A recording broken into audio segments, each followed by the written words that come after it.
આજે આપણે જોઈએ છીએ કે કેવું સરસ વાતોચીતો બધું ડૉક્ટર સ્વાઈન મહંત સ્વાઈન ઈશ્વર સ્વાઈન આવી વિવેક સાગર ધમધમાઈ જ રાખે છે, જવાબ દે છે, જે થવાની હોય થાય. ડૉક્ટર સ્વાઈન તો તમારે થાકે જ નહીં. ડૉક્ટર સ્વાઈન તો કથા વાર્તાનો અખાડો તમારે, જ્યાં બેઠા ત્યાં કથા વાર્તા. સવારે આપણે સવાર થાય ત્યાંથી ચાલુ થાય. ગમતું 5 મિનિટ મળી હોય તો એ ચાલે. હું પૂજા કરવા જાઉં, મારે પૂજા કરતાં પહેલાં તો બેઠા હોય તો 5 પછી બેઠા જે બેઠા ને પણ કથા વાર્તા ચાલુ થઈ જાય. શું કહેવું, સ્વામિનારાયણથી એવું દૃઢતા થઈ ગઈ કે આપણે કથા વાર્તા આપણું જીવન છે, સાધુતા આપણું જીવન છે, સહનશીલતા આપણું જીવન છે.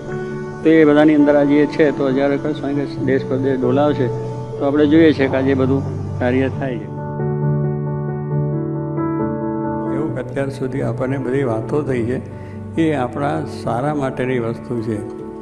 પણ બધું જાણીએ કે હવે ડૉક્ટર સ્વામી તો ટેવ પડી છે એટલે જવા દે જેમ તેમ ખબર પાસ એવું